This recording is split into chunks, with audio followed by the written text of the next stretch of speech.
연말로 가면서 야당 분열, 안철수 의원 탈당이 현실화돼가지고 내년 총선 구도 자체가 좀 지형이 달라지게 됐습니다. 그래서 우선 이 문제부터 좀 이야기를 나눠야 될 것입니다. 지금 뭐 추가로 탈당들이 이어질 것으로 보이고 또 이제 신당 창당을 2월달에 하겠다고 선언을 했는데 그 규모와 그 내용이 어느 정도 될지 이런 데 이제 관심이 좀 집중되고 있는 것 같습니다. 또 한편으로 최영 전합은 어떻게 정비를 해서 총선 체제로 들어갈 건지 이것도 좀 봐야 될 대목이고 그런 것 같습니다. 그럼 좀 이야기 좀. 안철수가 이제 탈당을 하고 이제 야당이 제1야당이 이제 분열이 되면은 우선은 이제 안철수부터도 살아남기가 대단히 어려울 거다. 그러니까 이제 예전에 안철수가 아니기 때문에 혼자 이렇게 나가가지고 과연 생존이 가능할 건가 상당히 좀 이제 회의적으로 저도 이제 회의적으로 생각을 했었고 그래서 이른바 이제 그 공멸론 이런 게 이제 뭐 주를 이뤘었던 건데. 근데 생각보다 안철수에 대한 이제 지지가 이제 여전히 살아있는 게 이제 나타나고 특히 그 무당파층하고 일부 보수층에서의 이제 그 이제 지지 이런 것이 여전히 이제 살아있는 거로 이제 나타나면서 지금 예상보다도 지금 상당히 이제 호조의 어떤 지지율을 보이는 이제 상태고 여기서 또 이제 대입가 되는 게 그 이후, 탈당 이후, 문재인 대표의 어떤 그 대응의 이제 한계, 이런 게 또 이제 대비가 지금 이제 되고 있는 것 같아요. 그 이후로는 뭐 더 이상 뭐 패를 내놓지 못하고 있다고 할까? 제가 봤을 때 문 대표가 지금 길을 잃은 거 아닌가 이제 생각이 들 정도로, 그 주변에는 그냥 강경파만 이제 포진을 시키면서 그냥 밀고 나가겠다는 거 이외에는 어떤 그 사태를 수습할 만한 어떤 뾰족한 아무것도 지금 내놓질 못하고, 그리고 이제 온라인 입당 이거 가지고 뭐 축제 분위기에 이제 쌓여 있는 모습을 보이는데 이거는 정말 무당파층하고 보수층한테는 아주 자극적인 장면이었다고 저는 봐요. 왜냐하면 그 타이밍이 안철수가 탈당한 바로 직후인데 안철수가 나가니까 마치 이제 걸리적거리고 없다, 우리끼리 이제 신났다 하는 이런 어떤 축제 분위기의 모습을 보이니까 저는 그게 참 문재인 대표가 어떤 사태를 수습하는 어떤 능력의 좀 한계. 뭔가 지금 이제 감을 이룬 거 아닌가 생각이 들 정도였는데 이러면서 그 추가 탈당의 어떤 명분이나 이 환경 이런 거를 오히려 더 키워준 면이 있다 이제 생각이 이제 듭니다. 그래서 저는 지금 이 흐름대로 가면은 아마 안철수 쪽이 내년 1월 정도면 원내 교섭단체는 무난히 가능하지 않을까. 그렇게 되면 총선 전국이 좀 3당 구도로 이제 정립이 되는 단계로 접어들지 않을까 예상이 이제 되는데요. 뭐 이따 뒤에 얘기하겠지만 그렇게 되면 이제 총선 건국이 저는 예측 불허의 국면으로 가는 거 아니겠나 그렇게 이제 봅니다. 아마 극과 극의 가능성이 공존을 하는. 그러니까 여전히 야권이 공멸할 가능성은 여전히 존재하고 있고, 그리고 반대로 또 야권이 대반전을 또 막판에 이룰 수도 있는.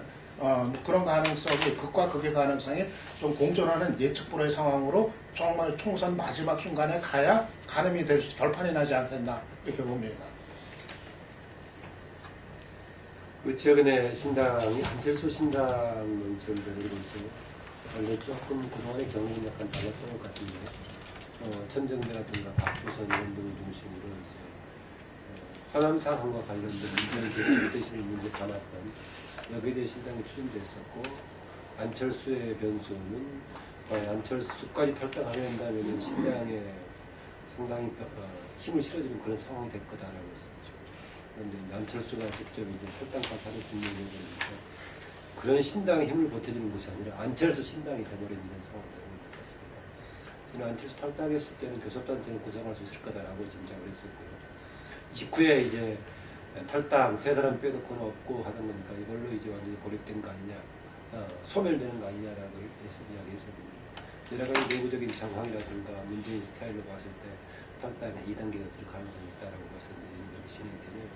아까 이 박사님 지적했다시피 가장 큰 변수는 역시 문재인 대표가 그대로 몰아붙이고 있는 그동안에 탈당까지 이렇게 만들었던 문재인 대표의 리더십 스타일이라든가 당의 특권 시계 그 운영 구조 이것이 더욱 따라되는 양상이 붙어가지고 어려울 걸로 보입니다.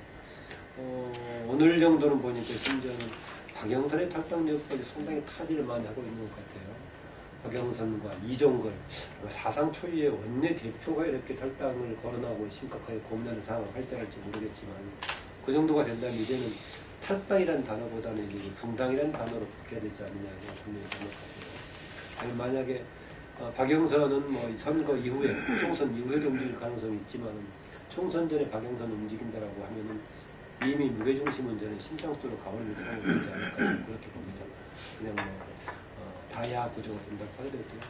그러면 뭔가 이제 방향을 이끄는데 문재인 대표는 흔히 거론하는 정의당과의 다시 한번 통합 논의를 다시 한번 시도할 가능성이 있다고 봅니다. 다른 길은 더 없어 보이기 때문에 지난번에 아마 그 단초를 꺼내려고 정동영을 찾아가고 뭐 그랬던 것 같은데 정동영만 이제 정치 현장으로 끌어낼 수 있는 정동영을 확실하게 다시 살려주는 이제 그런 역할을 했는데 저는 뭐 그렇게 봅니다. 대신 이게 다시 어떻게 될 수 있을지는 모르겠지만 당분간은 제1야당 경쟁 구도로 가지 않겠는가 좀 그런 식으로 보고 있습니다. 새로 신당이 주도권을 잡을 것인가 문재인 대표가 주도권을 잡을 것인가. 문재인 대표는 23일 오늘 얘기하는 걸로는 타야 구도로 가는 것이 아니라 1대1 구도로 갈 것이다. 즉 문재인 대표가 시정치민주당이 주도가 돼가지고 되고 신당들은 사실상 무기력하게 될 것이다.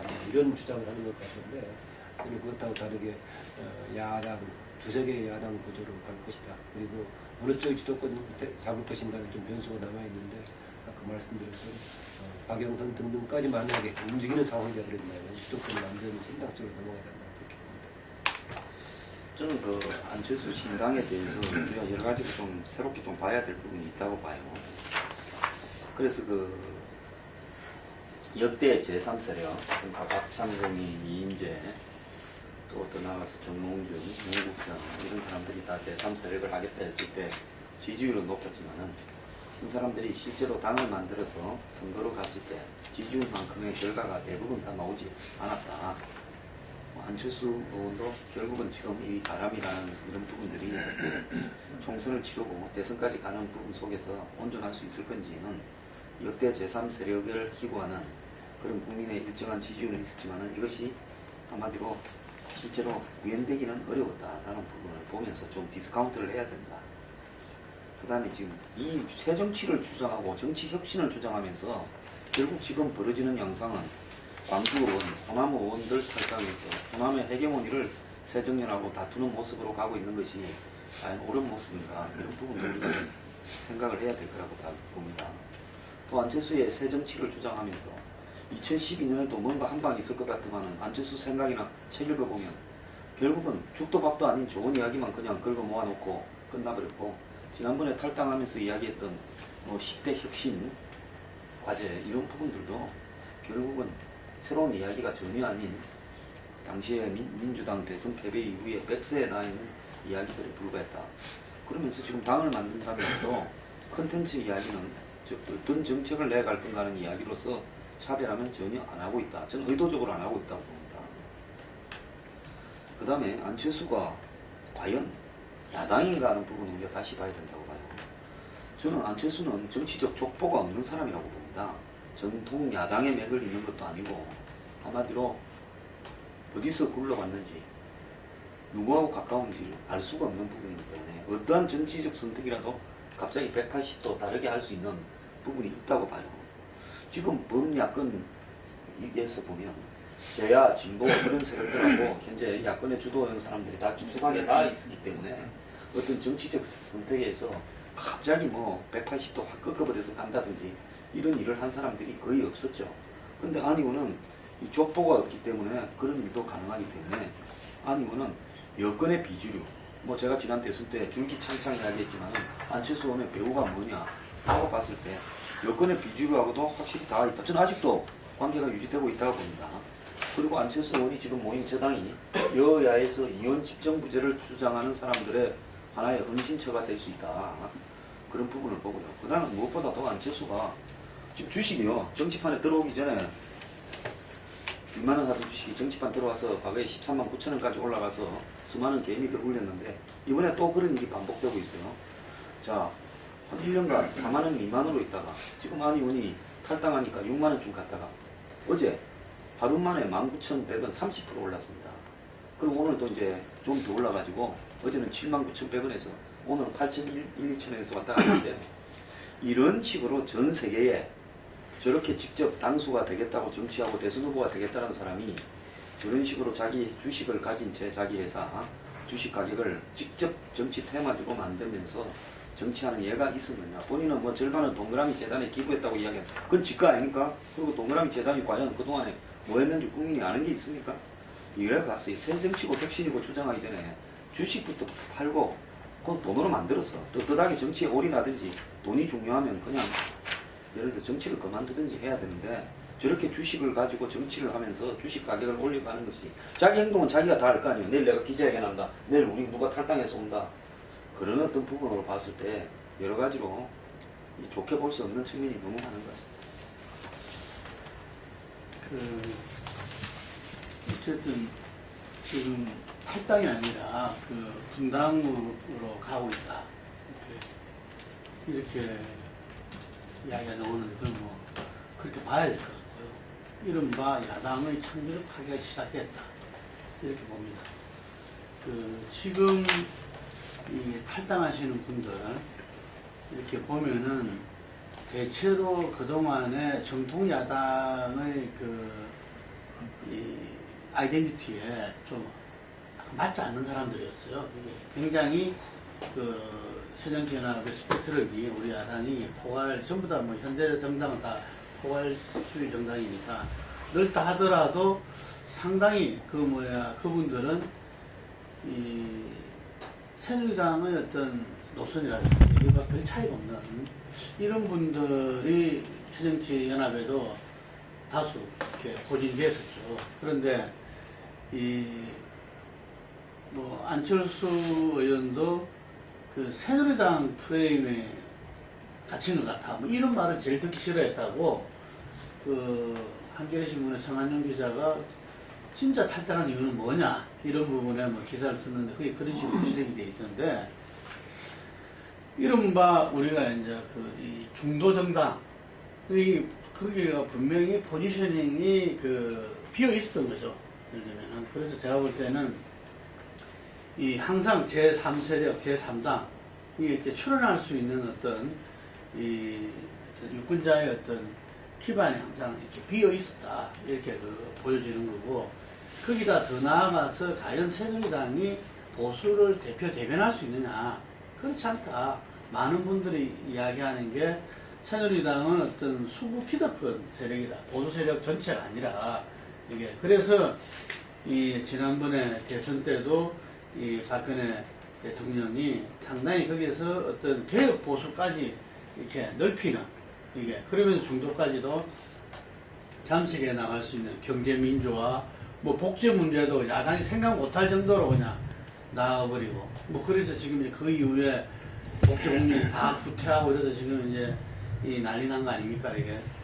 그래서 어떤 측면에서는 이 개혁 보수와 중도 세력이 이렇게 그걸 대변할 수 있는 우리 정치 세력이 상당히 비어 있었다. 그래서 그 공간을 갖다가 계속 제3세력 3당이 왔다가 실패하고 했는데 그거는 상김의 강력한 리더십과 지역 기반 안에서는 상당히 어려웠다.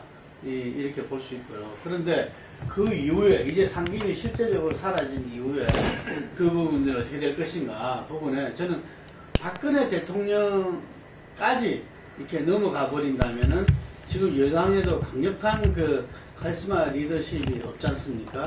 그랬을 때 이 부분들은 개혁 보수와 이렇게 중도 세력 이 부분들을 대변할 수 있는 정치 세력은 저는 필연적이다 이렇게 봅니다. 그리고 그 부분에서 안철수 대표가 의원이 나왔기 때문에 그거를 일정 정도 대변하는 모습을 가져왔고 그래서 지금 이제 이것은 단순하게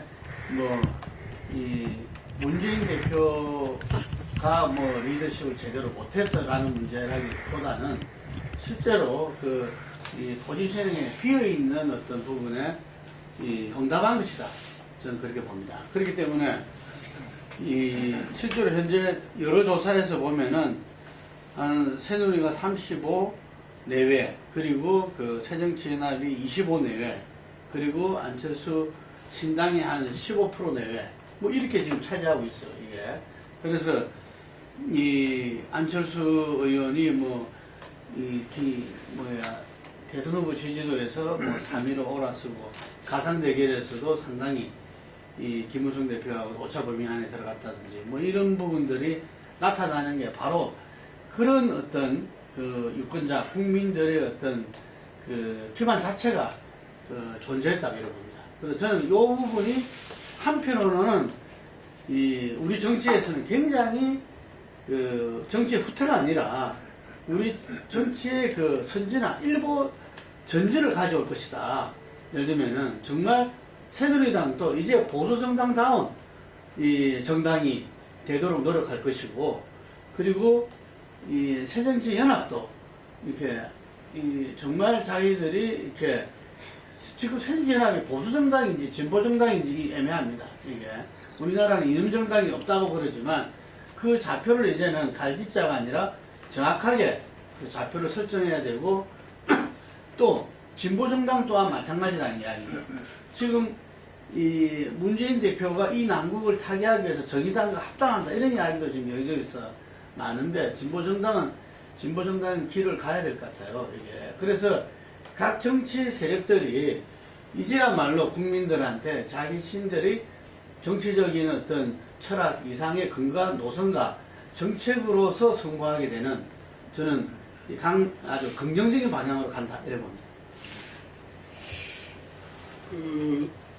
뭐 아직 총선까지 몇 달 시간이 남았고, 그 중에서 지금 우리가 추가적으로 좀 눈여겨서 봐야 될 게, 결국은 이제 아마 분당으로 봐야 된다는 이야기까지 나왔는데, 이제 새정치연합에서 그 주요한 정치인이라고 볼 수 있는 김한길이나 박지원 이런 사람들의 탈당 여부, 아까 또 박영선 의원도 이야기가 나왔고, 이종글 의원도 이야기가 나왔는데, 그런 부분하고는 지금 기왕에 나와 있던 호남신당하고 이제 안철수 신당의 관계 설정, 이런 부분들이 어떻게 되면서 이게 잘 이제 마무리가 돼갖고 하나의 어떤 세력으로 총선에 임하게 될 건지, 아니면 그건 그대로 또 분립된 채로 가게 될지, 이런 것도 또 봐야 될 것 같습니다. 그래서 좀 그런 것들을 좀 추가적으로 좀 짚어주시죠. 저는 그게 이제 중요한 변수가 될 것 같아요. 아까 서두에서 그런 말씀드렸었는데, 원래 안철수 의원 탈당 문제는 기존의 천정배, 박주선 등이 주도하는 박균영 총무가 더불어서 주도하는 신당 흐름에 얼마나 정말 에너지를 실을 수 있을까 했는데, 현재는 이제 언론들도 다 안철수 신당이라고 얘기를 해버린 상황이죠. 그래서 아마 순간적으로는 천정배, 주선 등도 상당히 당황을 했을 겁니다. 이 상황을 두고. 그래서 내부적으로는 상당히 경쟁하는 좀 그런 모습을 두고 있는 것 같아요. 당장 그 신당 창당 로드맵을 발표했던 때 네 사람 국회의원들 이렇게 같이 동석했던 모습을 두고도 천정배 의원 진영에서는 상당히 비판적으로 지적을 했죠. 우리는 새롭게 하려고 하는데 기존의 의원들이 어디로 가느냐가 중요한 거 아니라 오히려 그쪽으로 가버린 게 잘 됐다라는 식으로 얘기하고 있던데, 어쨌든 간에 주도권 싸움 굉장히 강하게 있는데, 저는 이게 일단은 교섭단체를 구성하는 과정 속에서는 서로 같이 할 수 있겠지만은 이게 하나로 가야만 경쟁력이 있을 것인데, 안철수 의원이 그동안에 본인이 정치를 배웠다고 하지만은 그런 정치적인 인식이 있을까? 이게 이제 관건입니다. 몇 년 전에 본인이 처음 정치 무대에 등장했을 때 시정치한다고 했다가 국회의원 정수 문제 줄이는 걸 이렇게 던져놓고 나서 이제 약간 시정치가 뭐냐 논란도 불리기도 했었는데, 과연 그 상황에서 얼마나 바뀌었는가? 이번에 이제 몇 가지 원칙을 이야기했었죠. 이분법적인 정치적인 사고, 진영 논리 가지고 있는 사람들, 수구적인 사람들, 또 낡은 진보를 고집하는 사람들 제외하고 모두 같이 가겠다고 했는데, 같이 가겠다고 했는데 본인이 과연 이런 유연한 자세를 보일 것인가, 이게 문제가 있다고 봅니다. 신당의 합류 대상의 축은 제가 보기엔 나머지는 안철수까지 포함한다는 세 축이라고 보면, 역시 안철수가 말하고 있는 막연한 새정치, 보기에 따라서는 중도라고 할 수 있고, 보기에 따라서는 여당인지 야당인지 헷갈린다고 볼 수 있는 그런 막연한 새정치가 있겠고, 하나는 최근에 와서는 이른바 호남이 정치적인 식민지가 되어 있다는 표현도 쓰고 있는데 호남의 정치적인 식민지를 벗어나야 된다는 주장, 호남의 뭔가 주도적인 걸 살려야 된다는 이런 주장이 이제 나오고 있는 박수선 등을 중심으로 하는 것이죠. 천정부 의원도 그런 입장이긴 한데 거기에 대한 메시지가 박수선만큼 좀 강하지 않습니다. 그런 쪽과 이제 다시 또 조직 기반으로 봤을 때는 김민석 등을 중심으로 했던 과거의 민주당 조직을 해가지고 지금 선관위에 등록해서 활동하고 있는데 이런 것을 아우르는 방향으로 갈 것인지 아니면 막연하게 시정치하면서 오히려 또 하나의 본인이 배타적인 자세를 보일 것인지 저는 이게 변수라고 봅니다. 그 전에 1단계에서는 내부 간에 서로 또 이제 지금 새정치연합하고 안철수하고의 주도권 경쟁도 있지만은 친당을 만들려고 하는 사람들 간에서 서로의 명분과 주도권 경쟁도 내부에 있다라는 말씀을 드리고 싶습니다.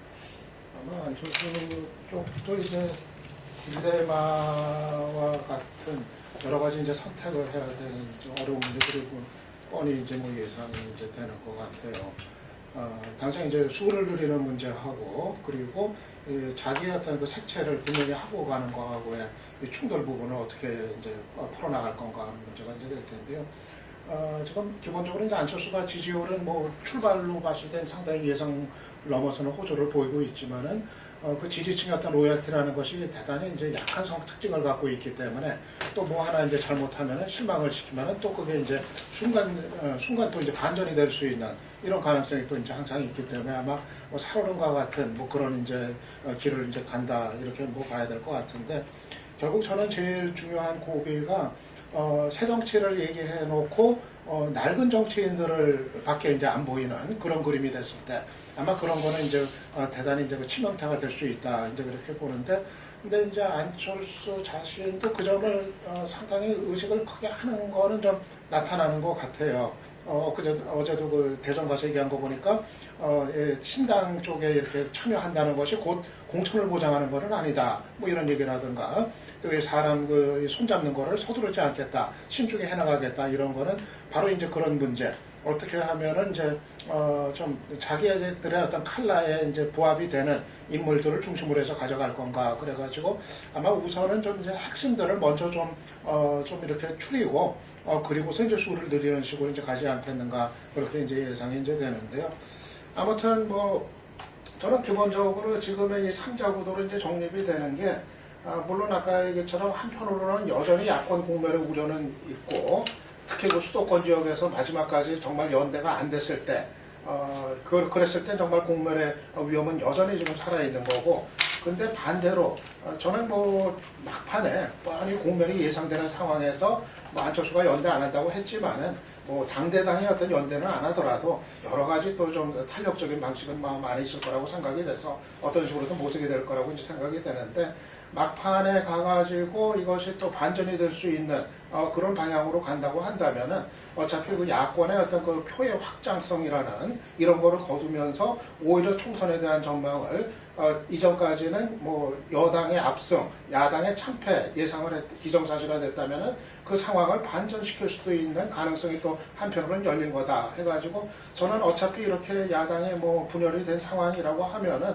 뭐 각자가 야당의 이제 두 세력이 뭐 그냥 경쟁을 해가지고 제대로 경쟁을 해가지고 좀 이제 국민들의 선택에 의해서 결론을 보는 게 좀 이제는 좀 그게 순리 아닌가 생각이 들고 저는 기본적으로 아까 뭐 김만은 박사 얘기하신 것처럼 이게 제1야당 싸움이라고 봐요.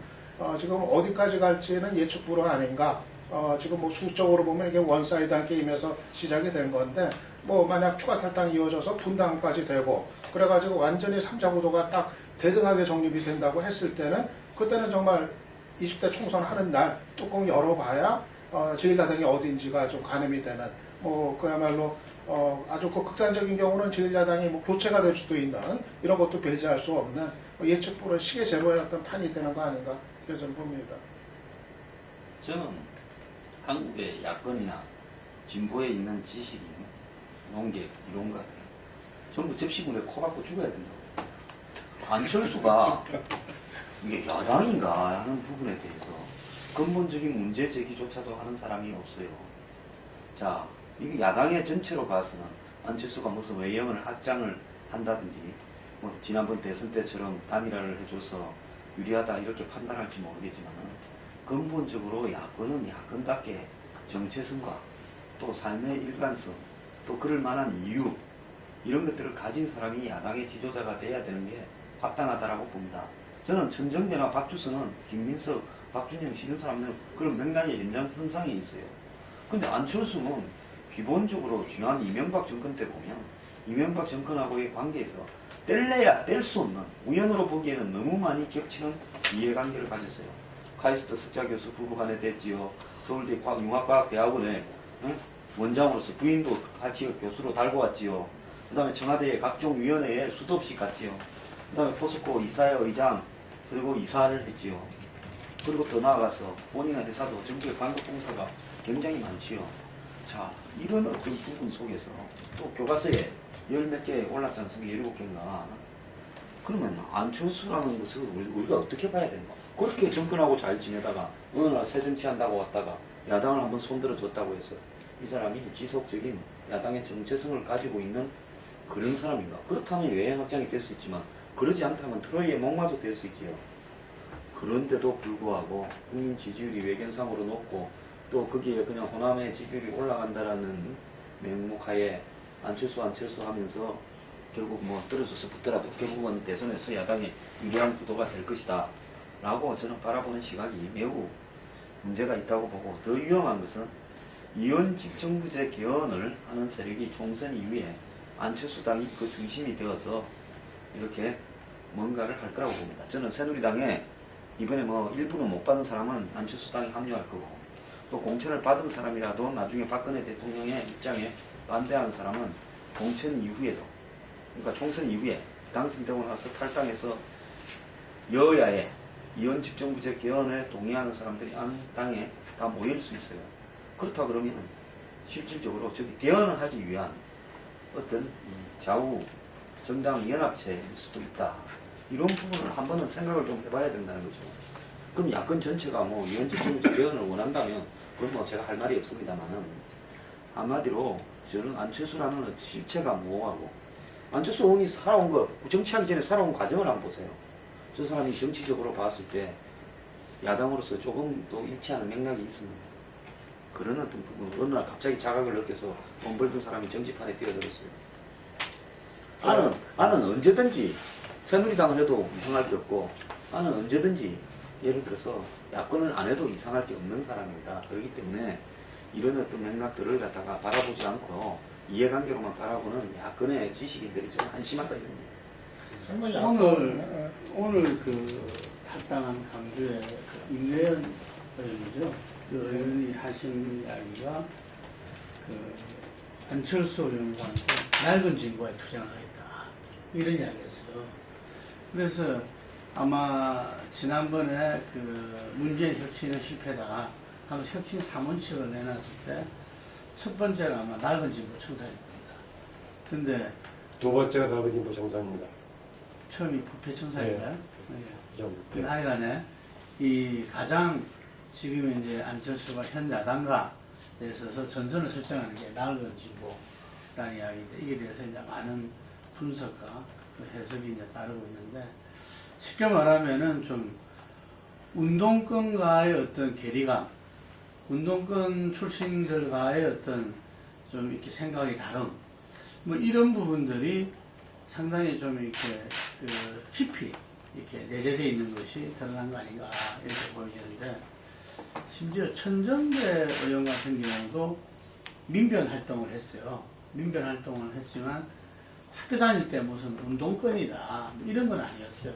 그리고 뒤에 아마 당시에 그 김근태 전 대표가 중심으로 했던 국민의힘으로 해서 그 이정시 주관도 같이 했죠. 정치권에 이렇게 들어왔을 건데, 제가 한번 이야기를 들을 때 천정배 의원도 운동권과의 상당히 그 이렇게 정서적인 어떤 괴리가 이런 걸 이야기한 적이 있어요.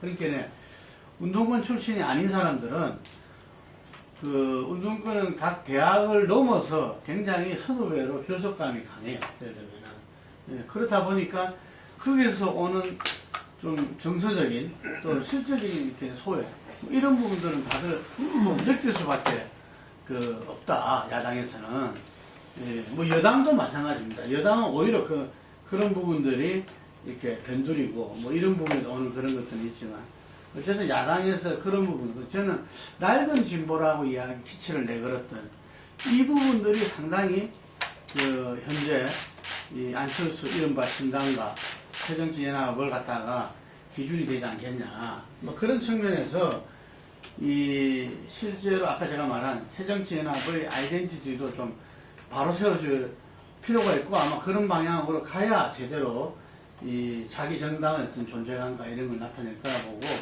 이쪽도 마찬가지죠. 예를 들면 지금 이야기되고 있는 김한길 전 대표라든지 뭐 이런 분들이라든지 이게 함께하는 뭐 10분, 뭐 몇 분의 그 의원들, 거론되는 분들도 보면은 새정치연합의 어떤 이념 스펙트럼에서 다들 오른쪽에 있었던 분들이거든요. 그래서 이게 뭐 항상 저 당에는 뭐 새누리당 같이 생각하는 사람도 있고 정의당처럼 생각하는 사람도 있고 너무 넓다 이런 이야기가 많았는데 차제 그 부분들이 정리될 수 있는 좋은 찬스란 부분이라는 하나고 안철수 의원 개인으로 보자면은 지난 2012년 대선 때 나왔을 때하고 14년도에 창당을 하겠다고 했을 때하고 지금하고는 상당히 많이 달라졌다는 것을 좀 인정해야 될 겁니다. 그냥 본인도 뭐 예를 들면은 뭐 1년이 몇십 년 같아 할 정도로 이 학습을 한 거죠. 학습을 해가지고 최근에 언론 보다 보면 이제 이 본인이 이제는 뭐 자기 돈 가지고 창당 작업하겠다 뭐 이런 이야기 한 것도 언론 보도에 나오기도 하고 이런데 아까 말한 그 의원들과 함께하는 부분에 있어 가지고는 아마 기존하고는 많이 바뀌었을 겁니다. 이게 그래서 지금 이 새정치연합을 탈당하는 분들하고는 일단 다 같이 할 것 같아요. 그래서 대전 그 모임에서 이 지금 함께하는 거하고 공천하고는 다르다 뭐 이런 말을 또 이렇게 했다 그러던데 어쨌든 간에 지금 이 정치는 어떤 세다 하는 부분들에 대해서도 아마 학습이 중에 한 부분으로 아마 학습이 됐을 거라는 생각이 들고 그래서 이 자칫 잘못하면 낡은 정치 세력도 그렇고 인물도 그렇고 하는 방법도 그렇고 답습 아니냐 이럴 수도 있겠지만 자기 혼자 하는 것이 아니라 상당히 많은 어떤 당에서 이 훈련과 경륜과 지혜를 가진 분들하고 함께 하기 때문에 제가 볼 때 그 문제가 아마 안철수 친일 세력들한테 큰 문제가 되지는 않을 거다 이렇게 봐요. 이게 그래서 이제 명실공히 3당 체제가 된 상태에서 선거를 치를 수밖에 없다. 그리고 현실적으로 뭐 국민회의, 천정계의 국민회의라든지 박준영의 신민당이라든지 박주선 의원은 그 자체가 자기는 통합을 위해서 하겠다고 이렇게 기치를 내걸었고 그리고 천정배 의원 같은 경우도 이렇게 현실적으로 이렇게 같이 가지 않으면 안 된다라는 부분들을 인정하는 것 같아요. 그래서 이 3당 체제하에 우리의 이 정치 지형의 변화 이렇게 보고 봐야 되잖아요. 네. 안철수 의원이 뭐 상당히 변했다라는 거 희망사항인 현실적인지 좀 모르겠는데 좀 뭐 그 방향으로 가야만 그나마 조금 정당을 색깔할 수 있다고 봅니다. 근데 저도 좀 사회자가 아니라 한 말씀 하고 싶은데 저는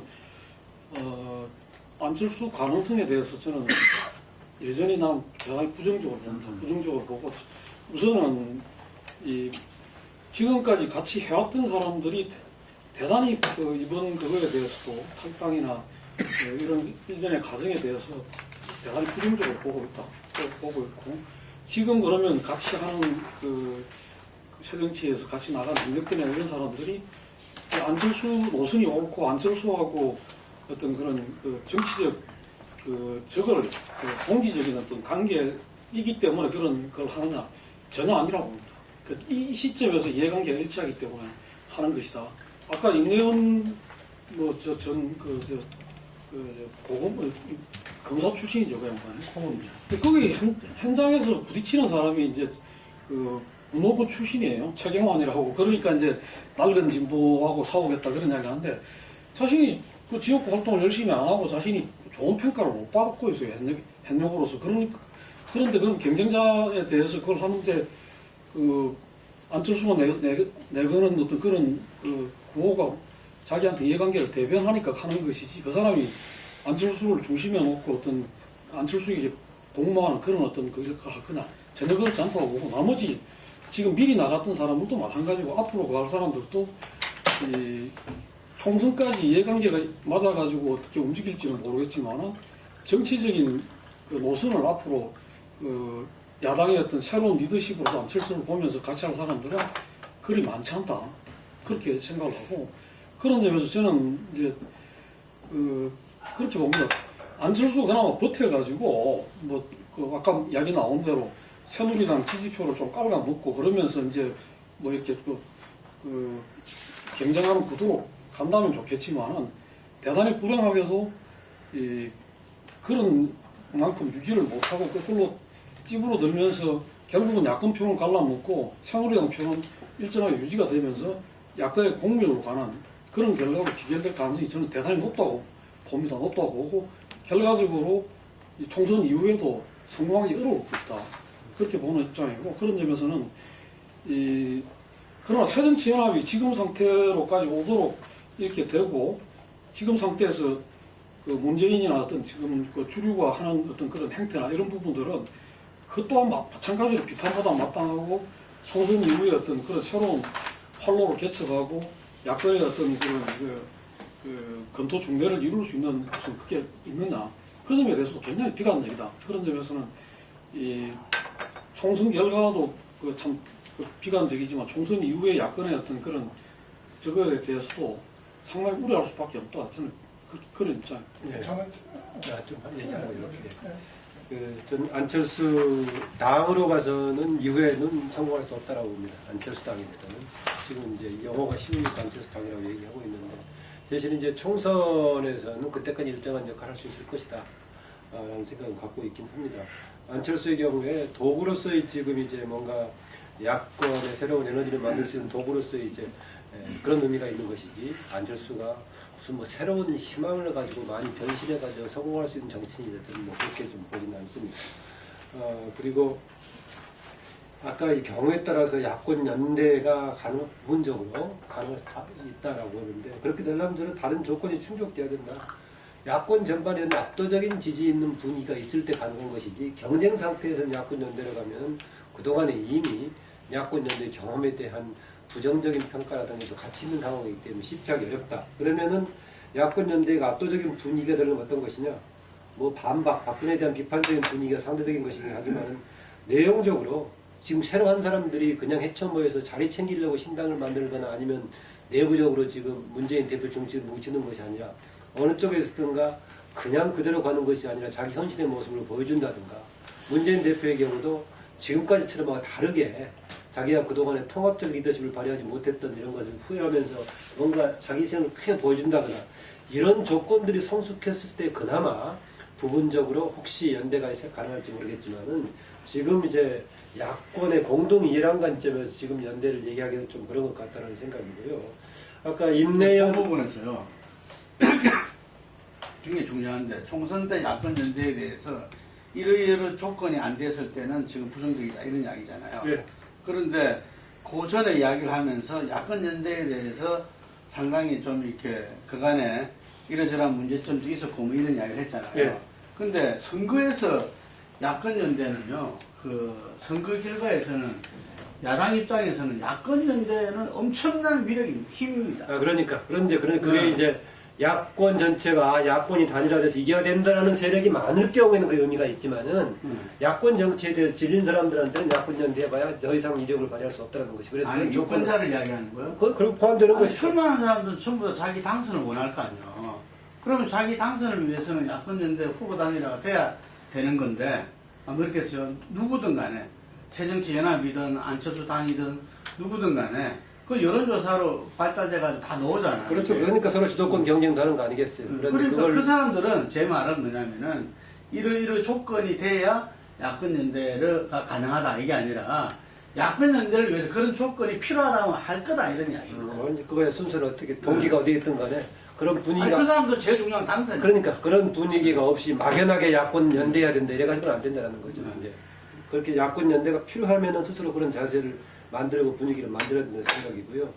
아까 얘기하려다만 세 번째 임내연 등 이제 관련해서 이야기는 지난번 이제 안철수 등장하기 전부터 특히 광주를 중심으로 해서 새로운 의원들을 합류하려고 하는 사람들 어떤 사람들이 합류할 것인가, 경쟁력 있는 사람들이 먼저 그쪽으로 갈 것인가, 상대적으로 경쟁력 없는 사람들이 갈 것인가, 내가 개발 의원들을 두고 이제 평가하기는 그렇습니다만 이게 딜레마이긴 한 것 같습니다. 그러나 이 딜레마 속에서 완전히 새로 시작할 수 있는 문제하고 기존의 의원들 힘있는 것 같다고 최근 상황에서는 불가피하게 조금 비난받거나 조금 그렇게 아주 양질의 국회의원이 아니라고 하더라도 그게 등을 얻을 수밖에 없는 게 아닌가 그런 생각이 좀 아마 안철수 등등도 할 거다. 왜냐면은 지난번 신당 하려다 포기하고 결국 시정치 민주화로 갔던 중요한 배경이 두 가지가 있는데, 하나는 지방선거기 때문에 후보자를 구축하기 쉽지 않은 상황이 있었죠. 총선하고 다르게 그런 면이 있었고, 또 막상 기존에서 빠져나오는 완전히 새로운 신인을 구축하기가 쉽지 않다는 걸 경험을 했기 때문에 이번 구성 과정에서는 그걸 감내하면서 가지 않을까. 다만 아까 그 김동구 대표 지적했다시피 합류할 때는 합류하되 거기가 공천을 보장하는 것이 아니고 같이 한번 혁신해보자. 그 혁신이 자기도 혁신의 대상이다. 과연 그렇게 간주할 수 있을지 이런 딜레마는 좀 쉽지 않은 것 같습니다. 되게. 저는 아까 이주관님 얘기하신 것 중에 그럼 이제 3당 구도가 이제 정립이 된다고 해서 그러면 과연 이제 안철수나 안철수 세력이 답이냐 대안이냐, 저는 이건 뭐 별개의 문제라고 이제 생각을 해요. 그거는 별도로 또 이제 나중에 판단을 해야 되는 이제 부분이고, 유보적이라는 거는 전에는 안철수의 어떤 리더십의 한계가 뚜렷했고 많은 문제가 있었기 때문에 대단히 이제 회의적이었는데, 근데 뭐 이제 좀 달라지는 모습이 조금 이제 보이고 탈당 이후에 좀 더 그 메시지나 이런 게 여러 개 달라지고, 그래서 좀 이제 봐야겠다. 어떻게 어디까지 달라질 수 있는지. 그래서 저는 좀 이제 유보적인 생각을 갖고 있습니다. 그래서 과연 대안으로서의 가능성이 얼마만큼 있을지는 더 이제 뭐 봐야 될 부분이 있다. 아마 그거는 총선 결과까지 포함해서 총선 이후에 다시 이제 판단해야 되는 과정이 있을 것 같다 생각이 들고요. 아마 총선 결과에 따라서는 만약에 정말 안이 이제 문을 넘어서는 그런 어떤 결과로 간다면 안이 이제 중심에 서게 될 거고, 현실적으로 봤을 때. 그런데 반대로 그냥 파이만 어떻게 나눠 갖는 이런 정도 했을 때는 문도 그렇지만 안도 대안이 아니다.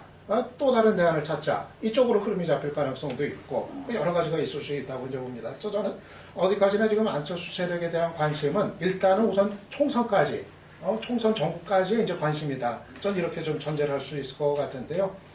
근데 이제 저는 저렇게 봅니다. 그래도 이쪽에 이제 어떤 그 신당의 어떤 흐름을 저는 좀 의미 있는 긍정적인 부분을 주목할 필요가 있다. 지금 상황에서 그렇게 이제 보는 이유는 차라리 판이 한번 흔들릴 필요가 있는 것이 아니겠는가. 2017년까지 내다본다고 했을 때, 그러니까 지금 아무리 봐도 새정치연합, 특히 이 탈당 사태 이후 지금 새정치연합의 이제 모습을 보면은 새정치연합 가지고는 도저히 이제 저는 이제 답이 안 나온다.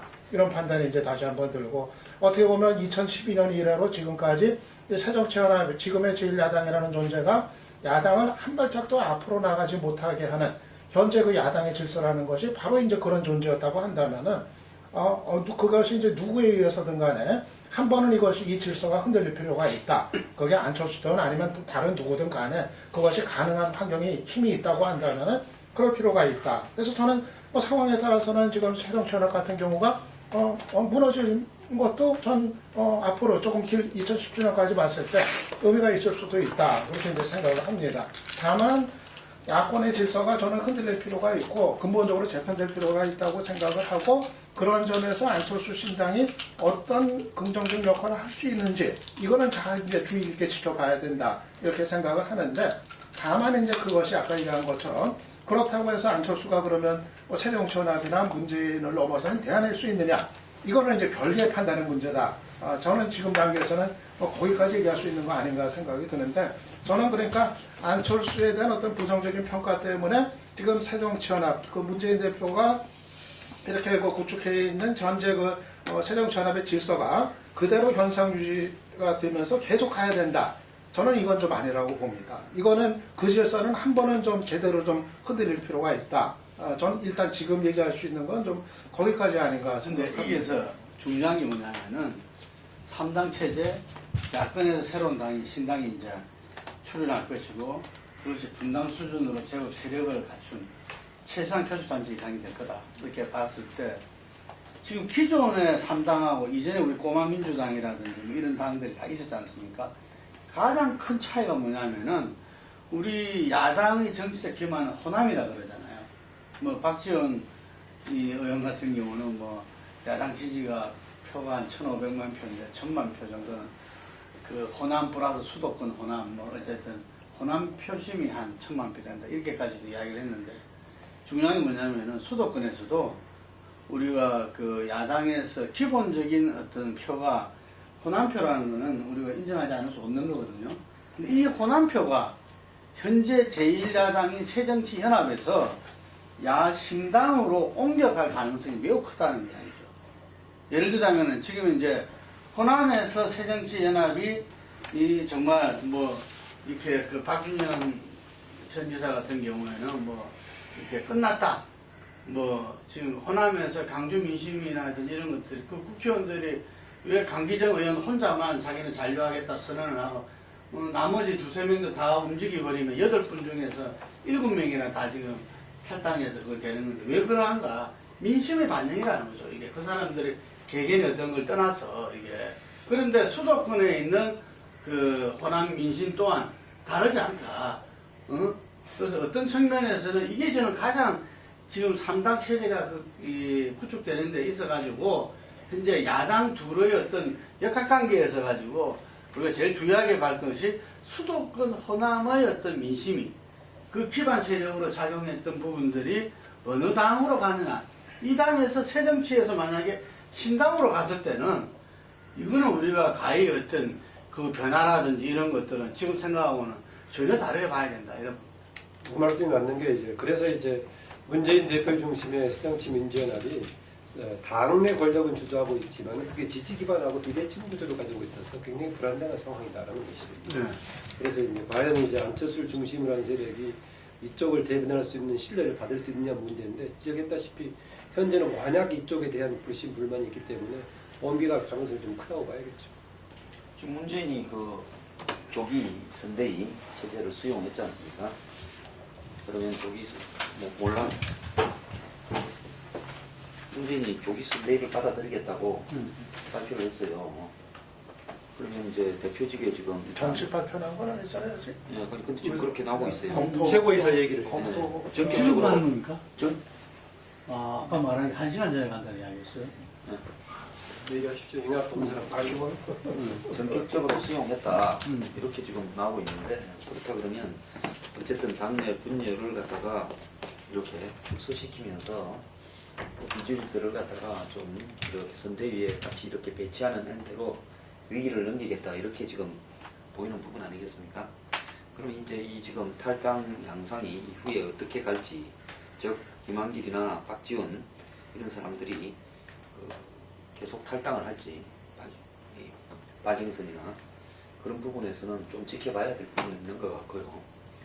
결국은 제가 봤을 때 내년 대선까지의 국면에서 뭐 야권이 이렇게 생각합니다. 저도 안철수가 아니라 정말로 야권의 선명한 재편, 즉 지나치게 운동권 중심으로 너무 흘러가고 또 교조적으로 흘러가는 이런 부분에 대해서 새로운 컨텐츠를 가진 야당이 나와서 야권을 갖다가 좀 더 합리적으로 만드는 부분은 총선에서 야당이 분열돼서 지더라도 긍정적인 요인으로 나중에 재산으로 대선까지는 남을 거라고 보는데 중요한 것은 그 안철수 의원이기 때문에 당사자가 과연 저 정체성으로 그러한 일들을 해내기가 어려울 것이다.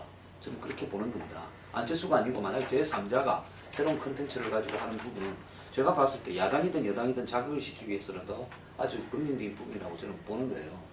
그래서 안 의원이 자꾸 이런 사람을 규합시키고 구정치에서 탈당파들이 했던 그런 행동들을 할 게 아니라 지금이라도 자기는 야당의 어떤 문제들에 대해서 어떻게 다른 어떻게 지향하는 정치를 하겠다는 건지 밝히고 그 가치에 부합되는 부분에 대해서 사람을 모으고 가겠다 이렇게 좀 가야 되는 부분이 형식적으로라도 의도적으로라도 노력을 해야 되는데 지금 하는 거 보면 뭐 야당 내부에 있었던 전형적인 예를 들어서 권력 투쟁에서 공천을 앞두고 탈당해서 그 다음 자기 세력을 모으고 그 다음 호남의 지지율을 높이고 하는 부분하고 다를 게 뭐 있냐는 거죠. 부산 갔다가 광주 갔다가 대전 갔다가 그래서 그런 어떤 부분들을 안철수가 보여야만이 그 진정성이 있을 거다 이래 봅니다. 예, 저도 마지막으로 한 말씀만 보태고 다음으로 넘어가겠습니다. 저는 아까 이제 김동구 대표가 말씀하신 중에서 그런 대목 때문에 문제다. 이게 뭐냐면 이 수도권에서 호남 이거 이제 그 세대 이 부분의 향배가 중요하다고 그랬는데 이 수도권 뭐 호남이든 지금 호남에 계시는 호남 분들이든 이 친노 내지는 문재인 후보에 대해서 상당히 이제 그 실망감이나 반감이 있는 게 사실인데 문제는 새롭게 만들어지는 그게 당의 중심이 안철수라고 했을 때 그 부분이 반사적으로 이쪽으로 갈 수는 있어요. 근데 안철수가 그러면 그분들의 어떤 그런 대안이나 어떤 그런 그 희망에 거기 될 수가 있느냐. 똑같은 영남 출신이고 안철수가 지금 뭐 호남에 한을 풀겠다 했지만 이때까지 살아온 걸 보면 이 호남 사람들이 어떤 한을 품고 있고 어떤 고통을 당하고 있는지에 대해서 문재인만큼이라도 이해가 있느냐에 대해서 저는 굉장히 의구심이 듭니다. 그런 점에서는 그렇게 호남 민심이라는 게 이렇게 갔다 저렇게 갔다 하게 되면 결국은 자기들 스스로가 앞으로 저걸 잃는다. 갈 바를 잃어버릴 수도 있다. 그런 점이 걱정이고 또 한 가지는 이제 그러면서 결국은 호남을 놓고 각축을 했을 때 이전에 하고 달리 그게 총선의 성과를 거둘지는 모르겠지만은 과연 이게 약간 전체 외연 확장에 얼마만큼 도움이 되겠는가 그런 점에서는 오히려 저는 또 한계가 있는 거 아니냐 그런 생각이 든다는 거죠.